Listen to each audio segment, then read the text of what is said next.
Hello,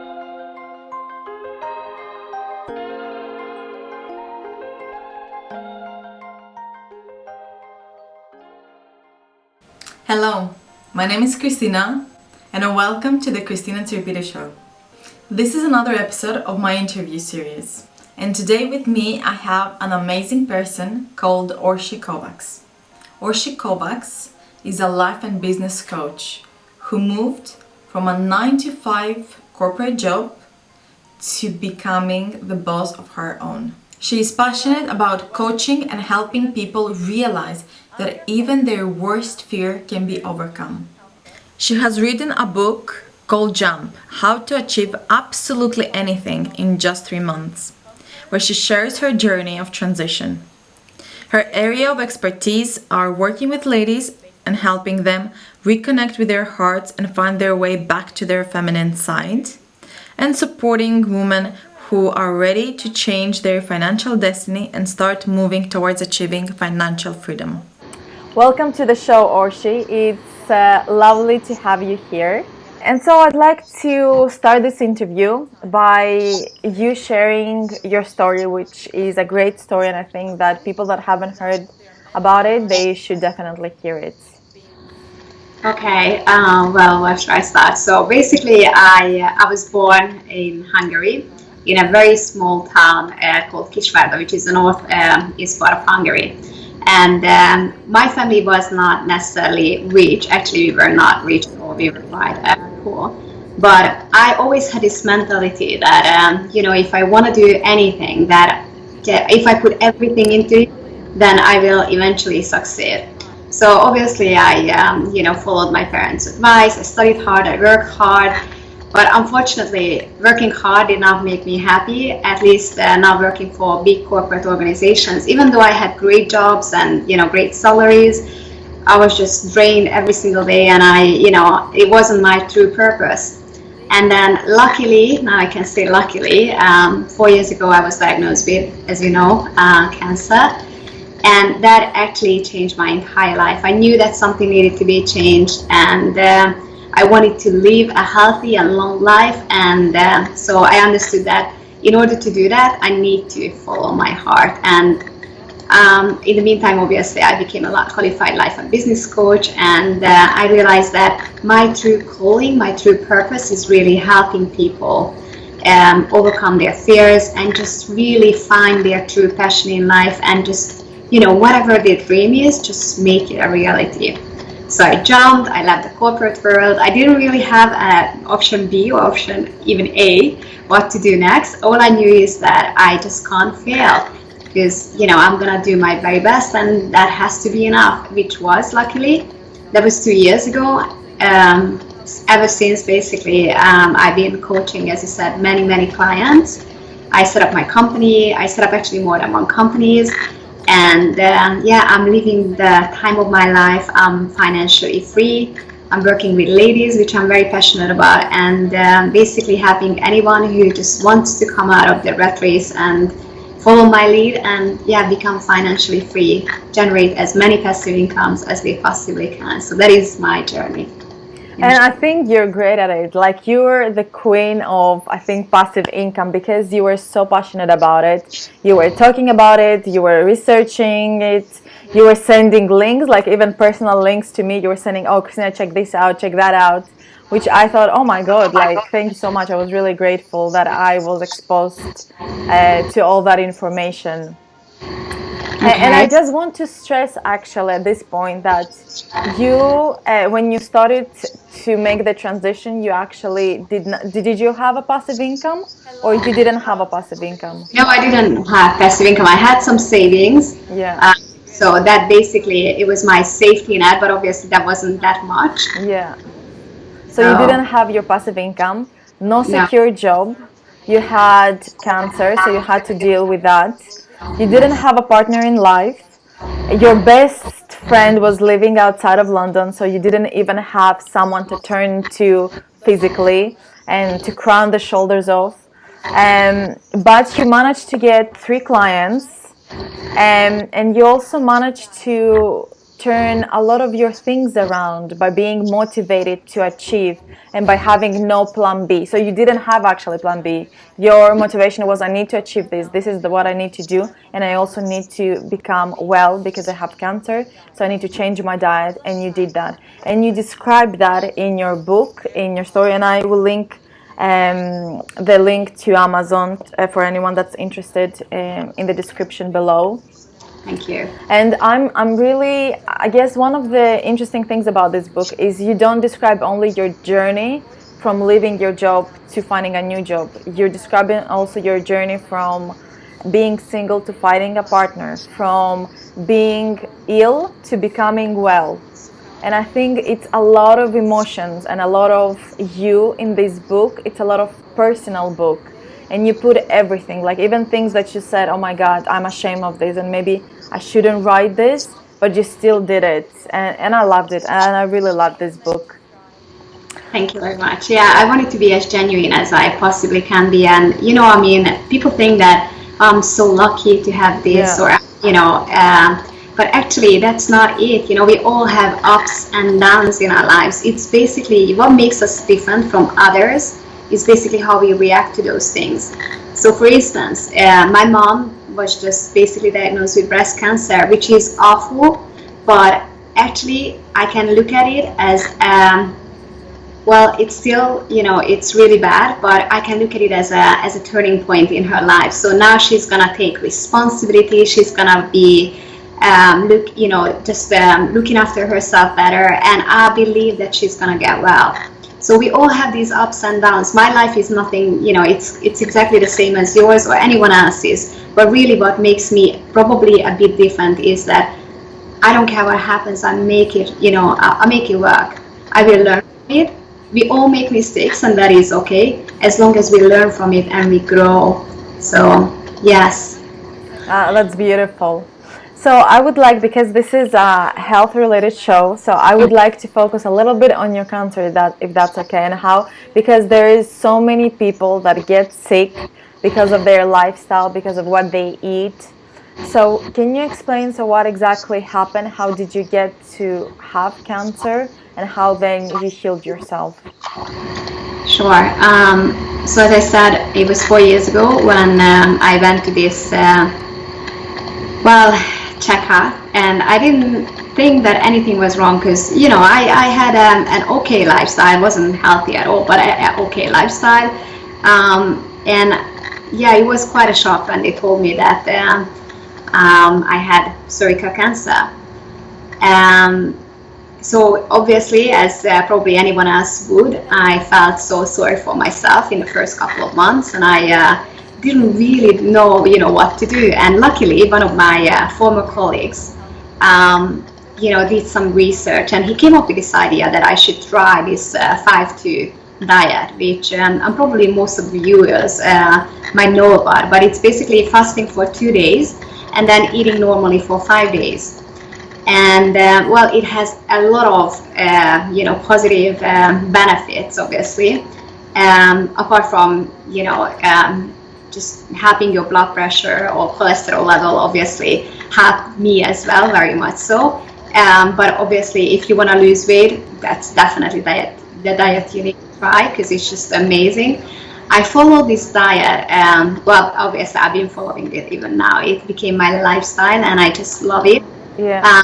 But instead of fasting for 2 days, obviously, because I don't want to lose more weight, I only fast 1 day, I think. But, you know, after a while, you don't even realize it, because sometimes many times we eat for the wrong reasons. Yeah. We eat when we are down, we eat when we are stressed, we eat when, you know, we are surrounded, you know, with food, which is always, you know, the case. So we eat a lot of times with, you know, putting energy or putting food into our body, even when we are not hungry, and that's just crazy. Mm-hmm. You know, we gain a lot of weight, we feel tired, we feel, you know, not energetic anymore, and it's just crazy. With this diet, basically, you learn to control your hunger. You know, you learn to control everything about your body, your physical body, and actually, our body talks to us. You know, it tells us when it's enough. We just don't listen to it because our mind keeps telling me that eat more. You know, you need that energy, you need that I don't know, happiness hormone or whatever it gives you, you know. That's the thing. But once we become aware of that, then our whole life just changes. So that's basically the diet that helped me through this period. Obviously, it helped me with my cholesterol level, because even though I'm young, I still had a high cholesterol level as well. But obviously, as we know, diet on its own is just half of a solution. So I need to make sure that I exercise as well on a daily basis. So okay, and you kept it up, so you're exercising on a daily basis, you're doing a certain diet, so you're more careful. And I think you also mentioned that you're very much doing meditation, so meditation is part of your life. absolutely, I could not have a day without meditating. It's amazing. Unfortunately, people don't know much about meditation. And well, I didn't know much about meditation either until 4 years ago when that was my first trip to Bali, and that's when I, came across with that. And well, it's just an amazing technique. Obviously, it's a breathing technique, in and out, and you pay attention to the breathing or to your breathing. But what it basically does is, throughout meditation, you learn to understand your own emotions, your thoughts. And what it does, it keeps you in the present moment. And that's the biggie, because we are never in the present moment, or hardly ever. We always, in the past, worrying about what we could have done differently, or, in the future, what are we going to do next, or how are we going to handle that situation? Really in the present moment. So basically, we always have these glasses, these very dirty glasses that, through we see the whole life. But that's not life. That's not what is in front of us. It's just basically, meditation does help that as well. So it's an amazing technique. Anyone can learn it. You don't have to sit if your back is hurting. You can do whatever. You can do walking meditation. You can be mindful when you eat. There are a lot of ways to basically, practice this mindfulness technique. So are you being more mindful now with whatever you do in your life? So you're more mindful when you eat? Because, okay, so a lot of conversations that I'm having is a lot of people, they don't pay attention to what they eat. They just eat very quickly in front of TV.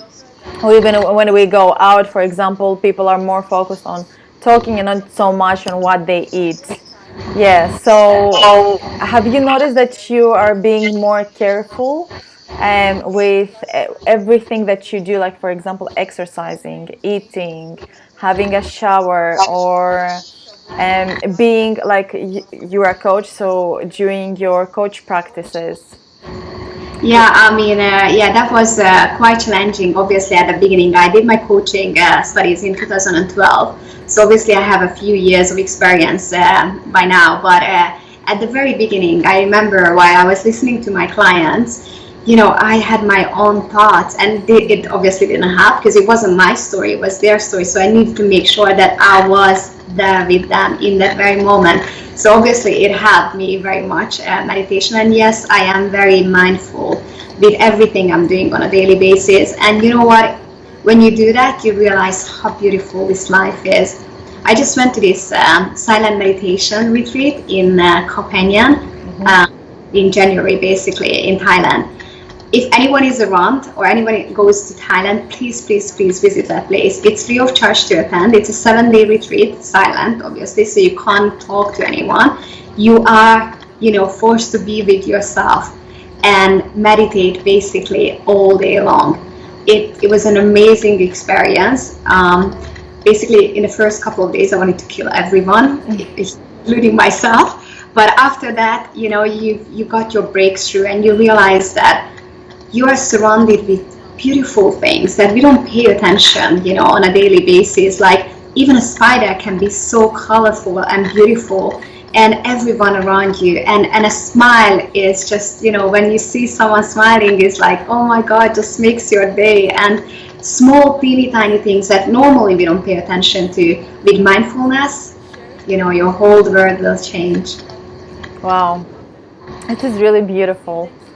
I mean, I think I will agree with that, in the sense that, like, I completely agree that whenever I was going out, I was with friends. I was never in the moment. I was never listening.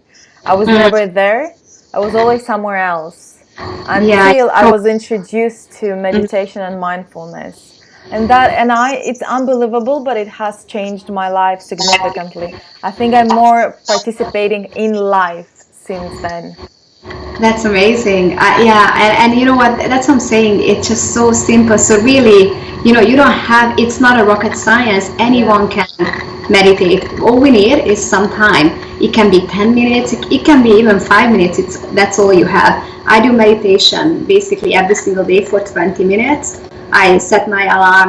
Make sure that no one is bothering me. I even have a little corner, with my vision board in front of me, and just do my meditation. And you often will think, well, actually thoughts will come to you whether you like them or not. We keep saying that it's my mind, but actually when we realize that it's my mind, I say that, but actually it's not my mind. It's sort of like my mind can say that I'm his or I'm hers, rather than my mind is mine, if that makes sense.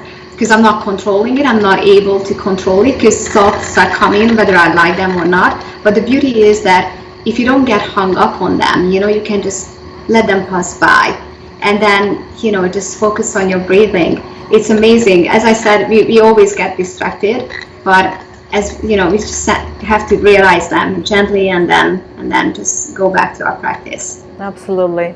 And so do you recommend someone like dedicating 5 or 10 minutes in the beginning, just focusing on their breath? Yes. Is that the best way of starting meditating?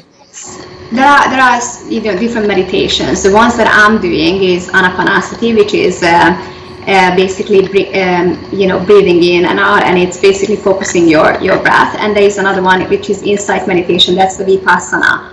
They're both really good. Vipassana is probably a bit more difficult, more advanced. So I would highly recommend anyone just to start with just to really, when they breathe in, just follow their breath, how it goes in, down to their abdomen, and then back up again. And that's all they need to do. It's very, very much, challenging, because our mind's going to say, what the hell are you doing? You basically think about this, think about that. But once you learn to quiet your mind, it's just going to be a beautiful experience. And actually, you can even go a bit further, which we did in this Deepa Bhavan retreat, and we achieved a higher level of sensation. Yes, it was beautiful. But obviously, it's time and experience, but anyone can achieve it. That's the beauty. Nice. That sounds really great. You mentioned a lot about femininity. And this is I think this is one of the things you're focusing on. This is one of the things that you're passionate about, and how women, by climbing the ladder of the business, we lose our femininity and we become more masculine. Can you talk a little bit about this? Because I think that does affect especially women and their well-being. Yes. Well, when I realized that I was doing those things that you just mentioned, I felt ashamed of myself, because I thought that it was only me, like working extremely hard, wanting to achieve a lot. And in order to do that, I maybe, actually not maybe, I did put on but a few masculine, positions and traits. And that's being a bit manipulative and a bit bossy, a bit this or that, and these are not, qualities of a woman.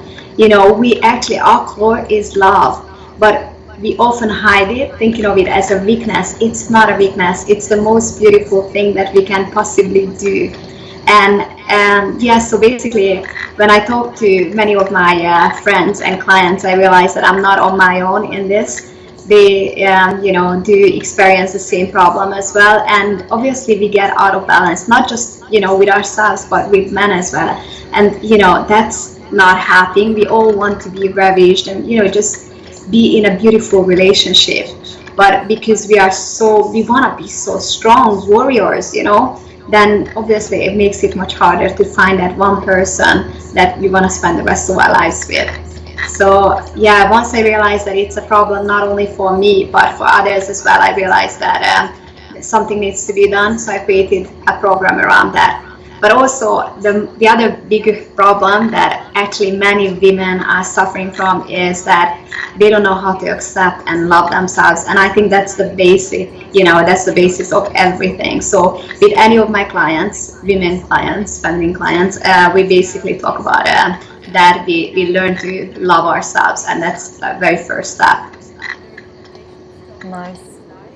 And have you seen your clients and yourself changing through becoming and accepting who you are in your feminine side?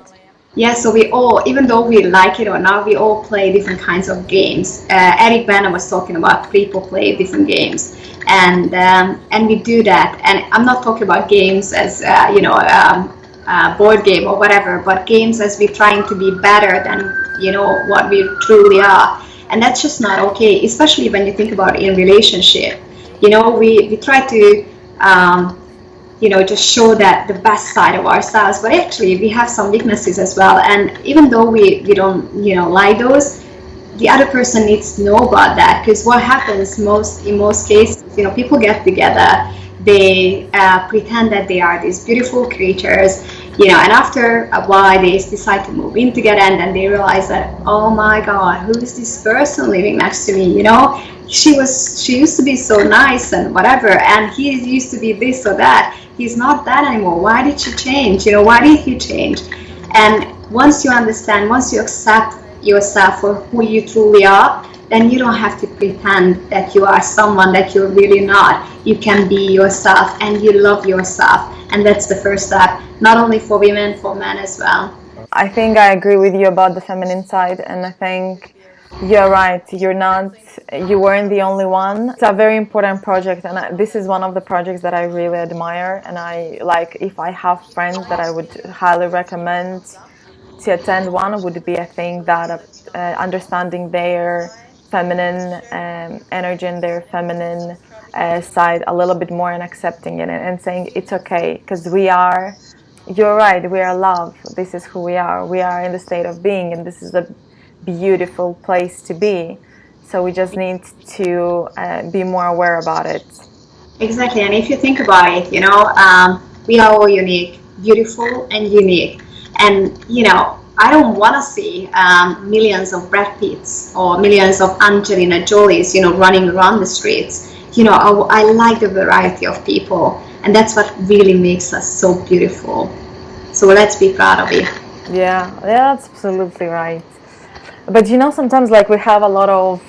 You mentioned that in the meditation as we were talking, that we have a lot of thoughts in our mind saying us things, or you're not good enough, or you have to make sure that you clean the house tomorrow, or the dishes are on the sink, you need to clean the dishes, or are you sure you turned off the light when you left the house, and things like that. And and I think in your book you call thoughts that put you down, or that do not serve you, as how do you call it, shovel holders.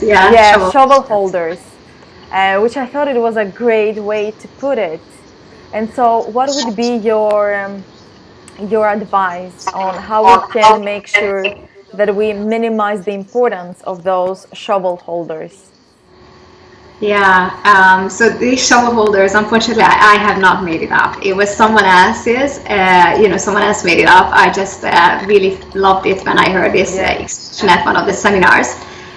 So I've been using it ever since. Yeah, and shovel holders can be thoughts, your thoughts, or can be conditions, or conditionings, expectations from others, can be even people, can be even your friends or families, unfortunately. And these are the people who are either they are a bit jealous of you, or they might just they are concerned about you. Whatever the reason is behind their feelings, they are the ones who are waiting for you, holding a shovel in their head or hand, and just waiting until you come out and say something out of the ordinary, that you want to do this, you want to do that, you all have these ideas, and they hit you right there. But actually, yes, the good thing is that obviously we have all these self-limiting thoughts. We have people around us who might not be supporting. With the self-limiting thoughts, self-limiting beliefs, there are different ways we can actually eliminate them. I have this 4-step procedure that I use with my clients. I really, really love it. It's basically just understanding where it comes from and looking at the situation from a different angle. I'm not going to go into details, but if anyone wants to, they can follow me on Facebook, and I even talk about that there, or do one of my workshops, webinars, and come to my one-on-one coaching program, whatever they like to do. But it's this procedure, this 4-step procedure is beautiful. It helps you get rid of your self-limiting beliefs for once and for all, whether it's that you're not good enough, you're too old, you're too young, you're too this or that or whatever. It will help you. And in terms of people, because sometimes we are surrounded by people who are not really there to support us, and obviously it's not helping, especially if you have certain ideas that you want to achieve. They might not necessarily want you to succeed, because they want this closeness that you have right now, and they believe that if you succeed, then the gap might get bigger between the two of you. Yeah. What you need to do, and basically that was Jim Rohn who used to say that we are the average of the 5 people that we spend most of our times with. So if you think about it, this is really powerful. You really need to take a good look around yourself and just see, who you're spending most of your time with. Who are those 5 people? I mean, just take a look at your financial situation or health situation or your relationships. Obviously, if you are surrounded by, people who are broke constantly, then, the possibility that you're going to be extremely rich or wealthy is very unlikely. So just make sure you surround yourself with positive, like-minded people who are there to support you, and they believe that everything is possible. That's a great advice. It's beautiful advice. Thank you. Well, we have come to the end of the interview, but before we leave, I want you to tell a little bit to the audience what they should expect when they decide to work with you on a coaching program, either a life coaching or a business coaching. What should they expect? So if anyone would like to work with me, they can either follow me on Facebook. I do posts basically, or blogs every single day, or videos. I put videos as well quite regularly on my Facebook page. They can also attend at one of my webinars, which is basically also free of charge. I try to do one webinar a month in all those areas, both areas basically. I do workshops as well. My next workshop in London is going to be probably in July. So just check out my website and see, the details of that as well. I have a breakthrough program, which is a 3-session program, and it basically helps you identify what the problem is and find the solutions, and come up with an action plan, what you can do when the coaching program finishes. I have a VIP program, which is basically a 6-session program, and many, many bonuses and many, many extras. That's amazing. And I do have Ultimate Makeover as well for ladies. I'm planning to organize some retreats as well.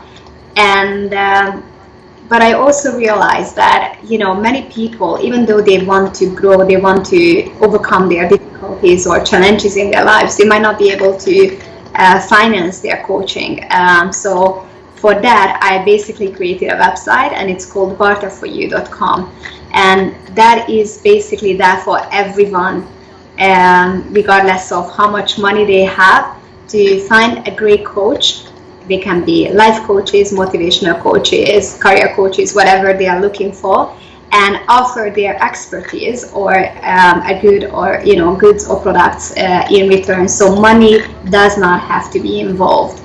So basically, it's just an opportunity for everyone to grow and to live this beautiful life. Oh, that's really great, actually. Okay. Yeah. Fantastic. Yeah. And you've created that program with the coaches Yeah. and amazing. Well done. Well, basically, it's anyone who wants to sign up. It's the whole. I think the membership is like $10 a whole year, so it's really really Oh, cheap. yeah. It's not about the money. It's really just to help people. Because at the beginning of my coaching careers, many people basically told me that they would love to work with me, but they don't have the sufficient money to do so. And because I never wanted to send anyone away, I always ask them, so what can you do for me? And then basically that's how I got my one of my websites developed, a photo shoot, and all sorts. And that's how the idea came that if I had those clients, I'm pretty sure there are a lot of people like that. And let's just help everyone. Let's just not make it all about money. I understand that it has to be something for something. So barter is great for that. It's basically exchanging expertise. So I'm actually currently on that website looking for website developers because I have a lot of ideas. Actually, to my website just right now, but I even need more website developers. Need different kind of people in my life, and obviously I'm offering my coaching service in return. So Yeah. That's great. That's thank you. really great. And we'll definitely link to that website as well in the description so that people Right. can access it. That's Lovely. And obviously, fantastic. it's not only me. I'm not the only coach on that Yeah, website. yeah. They can find anyone, from any countries they wanna or they live, or they can even pick the language. Obviously, it's not only in English, but if they wanna do that in Spanish or whichever language, they can choose that. Nice. That's really good actually. In eating goat, seafood. I was lucky enough to come across with the ecstatic dance, and I don't know whether you are familiar with that, but it's basically they put the music on and you are dancing like no one is watching you, and it's an amazing experience. It's a kind of meditation, but obviously you are moving and it's like souls are colliding. It's so beautiful. It's a really great exercise because you are up, jumping up and Yeah, down yeah, yeah, yeah. an hour or so. But so my idea was that I wanna bring it basically to the UK as well, and I wanna start organizing dances. So I've already got a DJ, and as soon as I get back, we basically are going to launch it and have our first meetup, get together. Nice. So And just like dance, yeah? it's basically dancing and just not worrying about what other people think of you, Yeah. whether they are looking at you or not. You are just listening to the music, listening to the beats, and just moving. Yeah. That sounds great. So we came to the end of our interview. Thank you very much, Orsi, for being here with us. I Thank really you. appreciate it. Thank you, Christina, Uh, for having me here. no worries, my pleasure. Comment on the section below to let me know your thoughts on this diet. Share it with your friends and do subscribe because I upload new content every week. See you next week.